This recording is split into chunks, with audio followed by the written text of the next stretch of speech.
প্রিয় বন্ধুরা, আমার কেমন আছো সবাই? বন্ধুরা, তোমাদের জন্য আরও একটি নতুন গল্প নিয়ে হাজির হলাম। আশা করি গল্পটি শোনার পর তোমাদের পাইপ দিয়ে জল বেরিয়ে যাবে। তাই ভিডিওটি না টেনে শুরু থেকে শেষ অবধি দেখো। চলো তাহলে শুরু করা যাক। বন্ধুরা, আমার নাম আদনান, বয়স 22। কয়েকদিন আগেই আমি আমার অনার্স শেষ করি। আমার পরিবারে আমার মা মারিয়া চৌধুরী, আমার বাবা জিসান চৌধুরী। বাবা মা এবং আমার দাদি ও নানি আমাদের সাথেই থাকতেন। আমার মা এবং বাবার বয়সের মধ্যে অনেক ব্যবধান। আমার বাবার বয়স 62 বছর, অপরদিকে আমার মায়ের বয়স মাত্র 40 বছর। কিন্তু আমার মাকে দেখলে বোঝা যাবে না যে ওনার 40 বছর। উনার 22 বছরের একটি ছেলে ও 3 বছরের একটি মেয়ে আছে। আমার মা অনেক সুন্দর, গায়ের রং শ্যামলা বর্ণের, মুখটা দেখতে অনেক মায়াবী, হরিণী চোখ আর রেশমি কালো কেশ। এখনো আমার মায়ের চেহারা যে কোনো পুরুষের মাথা খারাপ করে দিতে পারবে। আমার মা অনেক বেশি শিক্ষিত এবং মডার্ন।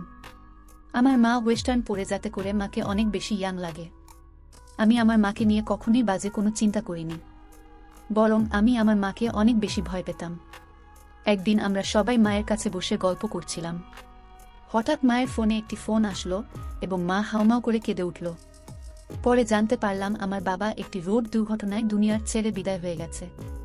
বাবা আমাদের ছেড়ে চলে যাওয়াতে আমরা সবাই ভেঙে পড়লাম। তারপর মাস 6 পর আমরা সবাই আবার স্বাভাবিক হতে শুরু করলাম। কিন্তু সমস্যাটা হলো যে আমার বাবা মারা যাওয়ার আগে সব সম্পত্তি আমার নামে করে দিয়ে গিয়েছে।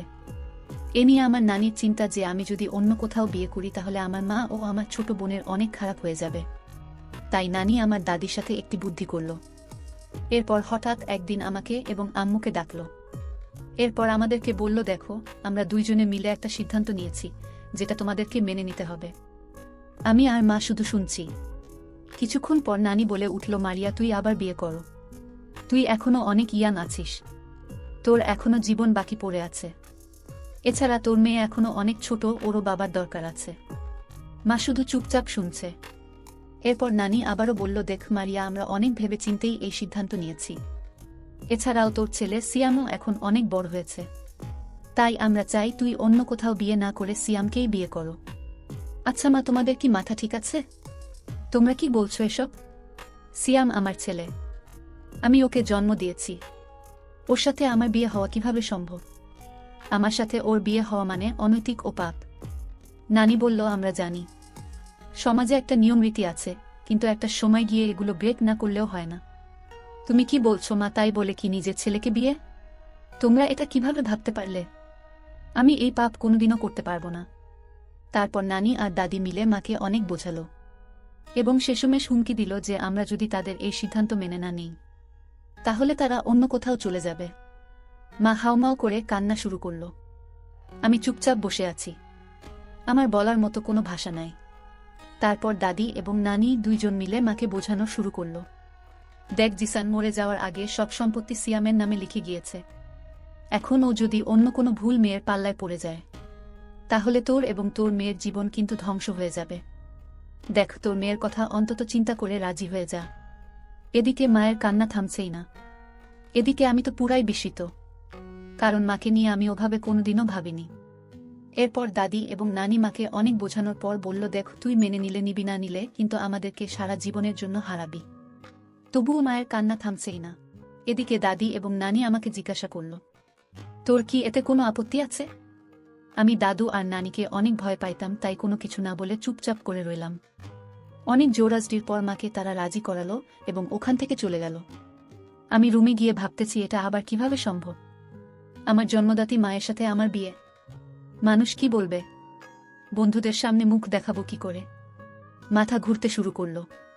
নিজেকে কোনোভাবেই স্থির করতে পারছিলাম না। আমি আমার মাকে অনেক ভালোবাসতাম এবং সম্মান করতাম। কোনোদিনও মাকে নিয়ে খারাপ কোনো চিন্তা করিনি। তখন আমার জন্য এবং মায়ের জন্য এই ব্যাপারটা মেনে নেওয়া খুব কঠিন ছিল। আমাদের বিয়ের কথা ঠিক হওয়ার পর থেকে আমি মায়ের সামনে যেতে লজ্জা পেতাম। মা ও আমাকে আগের মতো বকাঝকা করত না। আমাকে দেখলে মাথা নিচু করে নিজের কাজ করত। নানু আর দাদু মিলে আমাদের বিয়ের তারিখ ঠিক করল 7 দিন পরে। আমি আর মা দুজনেই অনেক বেশি মন মারা হয়েছিলাম। তারপর মা একদিন আমার কাছে এসে বলল, সিয়াম, তুই কি বিয়েতে গিয়ে রাজি? মা দেখো, আমি আর কোনো রাস্তা না পেয়ে উনাদেরকে হ্যাঁ বলেছি। মা বলল, আহারে, আমার জন্য তোর জীবনটা নষ্ট হয়ে গেল। আমার ও কিছুই করার নাই রে, আমাদের কাছে কোনো রাস্তা নাই। তুমি আর মনমরা হয়ে থেকো না মা। তুমি মন মরা হয়ে থাকলে আমার আর ভালো লাগে না। তুই কি জানিস স্বামী স্ত্রী আর মা ছেলের সম্পর্কটা কতটা পার্থক্য?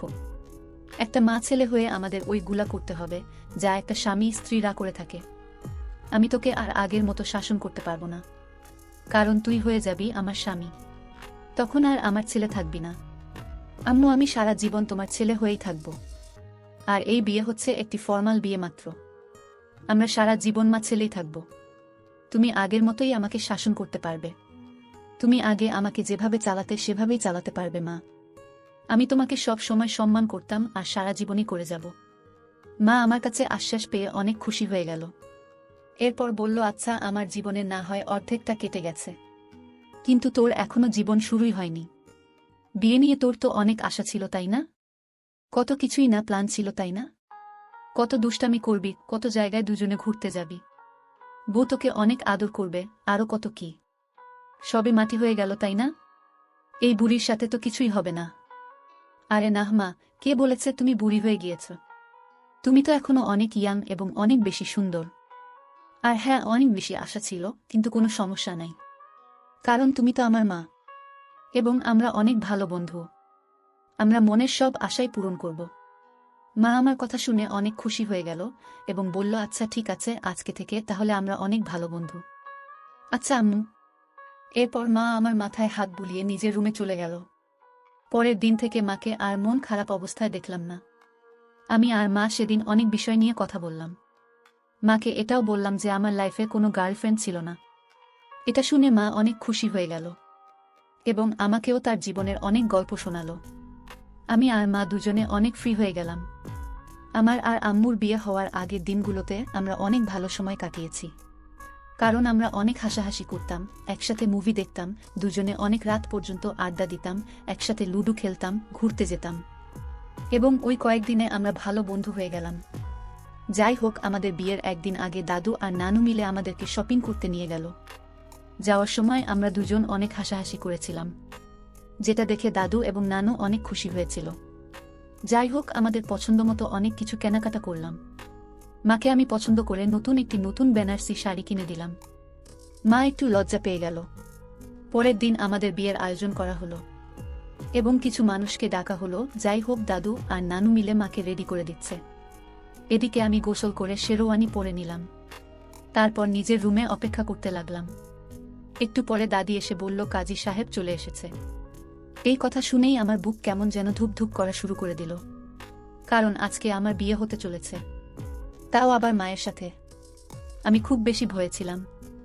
রুম থেকে বের হয়ে দেখলাম মা আগে থেকেই ছোট চৌকির উপর বসে আছে। আজকে মা সেই বেনারসি শাড়িটা পরেছে, মাথায় কাপড় দিয়ে রাখছে এবং হাতে হালকা গয়না পরছে আজ। সাথে হালকা মেকআপে মাকে সত্যি অনেক সুন্দর লাগছে, একদম ঠিক নতুন বউয়ের মতো। আমি গিয়ে মায়ের পাশে বসলাম আর কানে কানে ফিসফিস করে বললাম, আম্মু, আজ তোমাকে অনেক সুন্দর লাগছে। মা একটা মুচকি হাসি দিল। তারপর কাজী সাহেব আমাদের বিয়ে পড়ানো শুরু করল। কাজী জেনে গিয়েছিল যে আমরা মা ছেলে, তাই সে অনেক টাকা দাবি করে এবং অনেক টাকার বিনিময়ে সে আমাদের বিয়ে পড়িয়েছিল। যাই হোক, ফাইনালি আমাদের বিয়েটা হয়ে গেল। এখন থেকে আমরা হয়ে গেলাম স্বামী স্ত্রী। যে নারী পেটে রেখে আমাকে এই দুনিয়ায় এনেছে সে কিনা আজ আমার স্ত্রী হয়ে গেল। দাদু আর নানু তো অনেক খুশি, আমাদেরকে আশীর্বাদ দিলেন। এরপর বাকি মেহমানরা আমাদেরকে আশীর্বাদ দিয়ে রাতের খাবার খেয়ে চলে গেলেন। এরপর ছোট বোন এসে আমাকে জড়িয়ে ধরে বলল, ভাইয়া, আজকে কার বিয়ে হলো? দাদু ওকে কোলে উঠিয়ে নিয়ে বলল যে আজকে থেকে তুমি ওকে বাবা বলে ডাকবা। ও ছোট মানুষ, তাই কিছু না বুঝে মাথা নাড়িয়ে হ্যাঁ বলল। আমাদের খাওয়া দাওয়া শেষ হলে নানু মাকে নিয়ে তার রুমে গেল। আমি আমার রুমের দিকে যেতে লাগলে দাদু আমাকে ডেকে নিয়ে বলল যে, সিয়াম, শোনো, আজকে থেকে কিন্তু তুমি তোমার নতুন জীবন শুরু করেছ। উনি এখন থেকে তোমার স্ত্রী। ওনার সুখ দুঃখ সকল প্রকার চাহিদা এখন থেকে তুমি দেখবা। ওকে এখন থেকে একজন স্বামীর মতো ভালোবাসবা। দাদুর কথা শুনে আমি লজ্জায় লাল হয়ে গেলাম। তারপরও মাথা নাড়িয়ে হ্যাঁ বললাম। এরপর আমি রুমের দিকে যেতে লাগলাম। হঠাৎ দাদু আমার হাত ধরে টেনে এনে বলল, আজ থেকে তোমরা একসাথে ঘুমাবা। দাদুর কথা শুনে আমি আরও চমকে উঠলাম। তারপরে দাদু আমাকে ধরে পেছন থেকে ধাক্কা দিয়ে মায়ের রুমে ঢুকিয়ে দিল। ঢুকে দেখি মাকে নানু কি যেন বোঝাচ্ছে। একটু পরে নানু আমার দিকে তাকিয়ে বলল, আসেন জামাই বাবু, আমি বেরিয়ে যাচ্ছি। আমি এই কথা শুনে লজ্জায় লাল হয়ে গেলাম। এরপর রুম থেকে নানু বের হয়ে গেল। আমি রুমের দিকে তাকিয়ে দেখি রুমটা অনেক সুন্দর করে সাজানো। খাট ও ফুল দিয়ে সুন্দর করে সাজানো হয়েছে, কারণ তারা চায় আমি আমার মায়ের সাথে বাস করি, যেটা ভাবতেই আমার ঘেন্না লাগছে। মা আমার দিকে তাকিয়ে বলল, আসো সিয়াম, দাঁড়িয়ে আছো কেন? এসে পাশে বসো। এরপর আমি খাটের উপরে গিয়ে বসলাম এবং মাকে বললাম, দেখছো আম্মু, তারা খাট এবং রুমের অবস্থা কি করেছে? তাদের মাথায় আসলেই ঝামেলা আছে। আরে আর বইল না আমাকে যে তারা কত কিছু বলল, কিভাবে কি করতে হবে, কিভাবে শুরু করতে হবে, সবকিছু বুঝিয়ে দিয়ে গেল। তারা ভাবছে আমরা মা ছেলে আসলেই এগুলো করব। যত সব ফালতু। যাই হোক, বাদ দাও। এখন থেকে আমাদের এক রুমেই ঘুমাতে হবে। তোমার কি কোনো সমস্যা হবে মা? না, কেন সমস্যা হবে? তুমি তো ছোটবেলায় আমাকে জড়িয়ে ধরেই ঘুমাইতা। আর এখন থেকে তুমি থাকলে ভালোই হবে, ঘুম না আসলে দুজনে আড্ডা দেওয়া যাবে। যাক, তাহলে ভালোই হলো। তো আজকে তোমার কেমন লাগলো মা? আমার সত্যি বলতে অনেক ভালো লেগেছে। অনেক বছর পর মনে হলো আমি আবার কোণে হয়েছি, বউরূপে সেজেছি, নতুন স্বামী পেয়েছি, সবকিছু ভালোই লেগেছে। এবার বলো তোমার কাছে কেমন লেগেছে? আমার কাছে অনেক ভয় লেগেছে আম্মু, যে আমাদের সম্পর্কটা মিনিটের মধ্যেই কিভাবে চেঞ্জ হয়ে গেল। আরে এত ভয়ের কি আছে? আমরা তো আগে থেকেই চিন্তা করে রেখেছিলাম যে আমরা দুইজন ভালো বন্ধুর মতো থাকব, এইসব আজেবাজে জিনিস নিয়ে কোনো টেনশন করব না। হ্যাঁ, ঠিক বলেছ মা। যাই হোক, আমি অনেক বেশি ক্লান্ত, আমি না হয় ঘুমিয়ে পড়ি। তুমি আমাকে সেই ছোটবেলার মতো আদর করিয়ে ঘুম পাড়িয়ে দিও। মা বলল, হ্যাঁ রে, আমিও অনেক বেশি ক্লান্ত, আমিও ফ্রেশ হয়ে এসে ঘুমিয়ে পড়ব। আমি আচ্ছা ঠিক আছে মা বলে খাটের এক পাশে শুয়ে পড়লাম।